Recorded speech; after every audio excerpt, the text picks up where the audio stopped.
Hi, my name is Rachel and welcome to How to Connect to Sulis.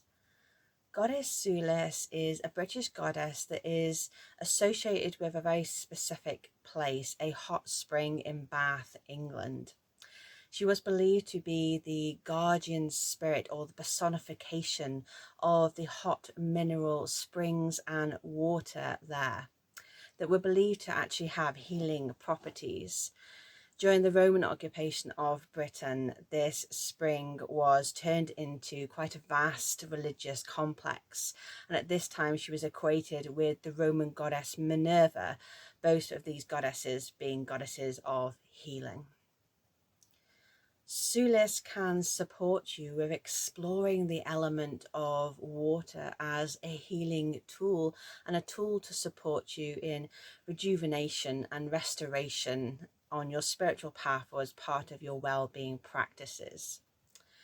She can also help you to discern, to explore, and to discover ritual ways of working with water, whether that be through bathing, through presence with water, all them to cultivate and to amplify this feeling of presence, really asking, who am I, where am I, what am I?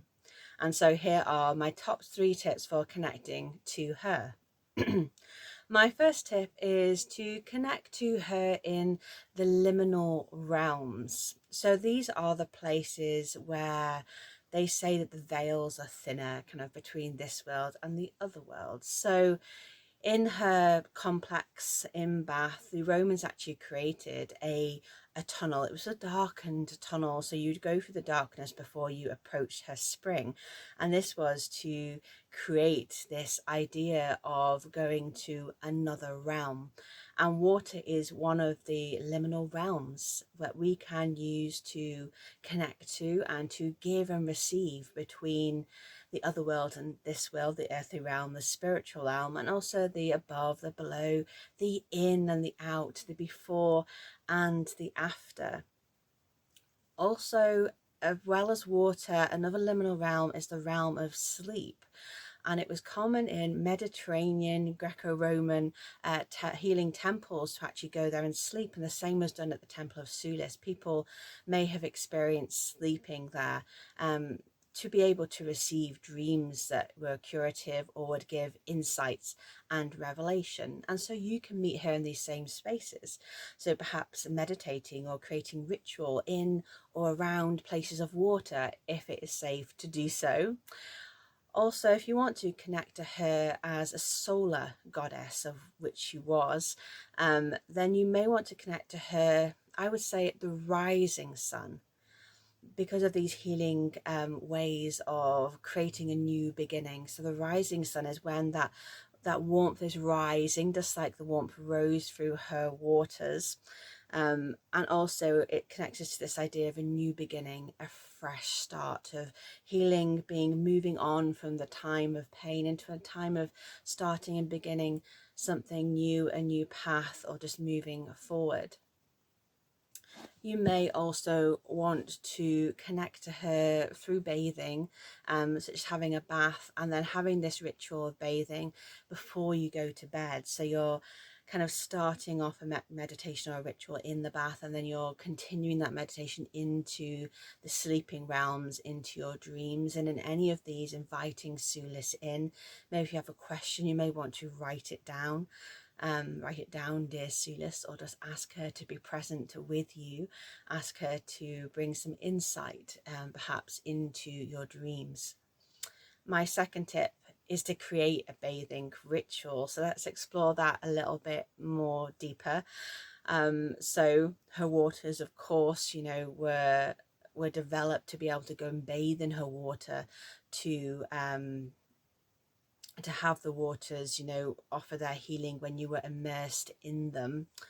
And so we can kind of recreate that and really work with her to bring full presence to our bathing rituals. You may not have time to do this with a weekly bath or a shower, But the invitation is there into bringing any time that you're cleansing with water, whether that be washing your hands.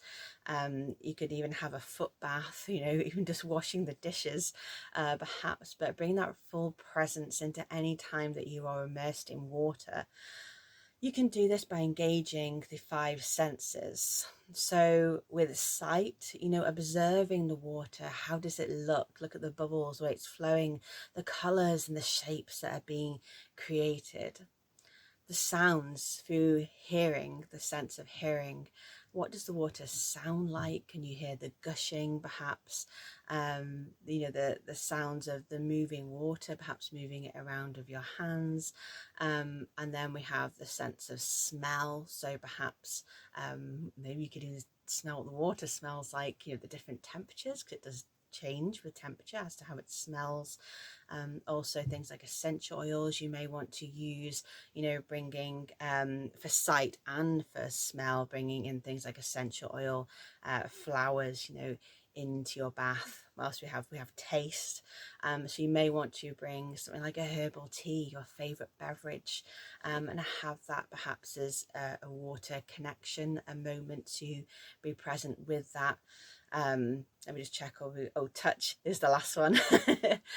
So the temperature of the water, how does it feel when it's cold, when it's hot, when it's warming up, when it's cooling down? How can you sense the change of temperature? You know, that first touch of the hot water upon your feet as you put it in. All these things are going to bring us real presence, bring us a moment of calm and attention, intention. And this in itself is going to bring us peace and calm, which in itself is healing. And then of course we can make this into more of a ritual with the intention of spending this time to rejuvenate, to nourish and restore our physical, emotional and kind of spiritual, energetic, you know, levels. Calling in Sulis into any part of this at any time.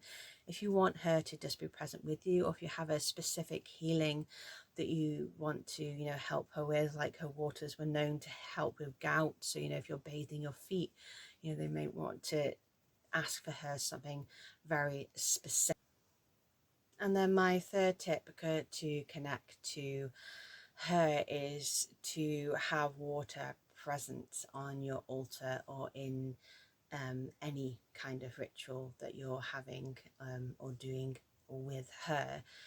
So her waters weren't just bathed in, they were also consumed as well. So they were drunk to not just receive her healing, but also to bring forth the presence of the goddess into the body. So this embodiment of her spirit, her energy within.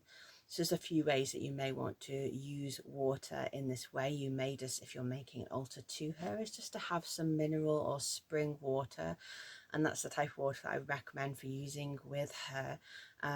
Tap water sadly has been so adulterated and treated that I personally believe that the spirits and the energy have long fled out of it, wanting to flee.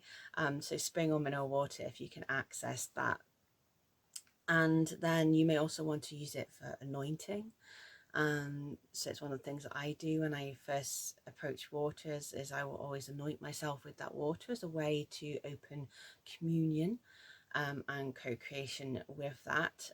Anointing anywhere that feels appropriate to you. You may just want to have some water present, just to bring in the presence, the energy, the idea, the archetype, the element of water with you, whether that be in a bowl or in a glass or a cup or somewhere else, you know, anything like that. You can consume this water.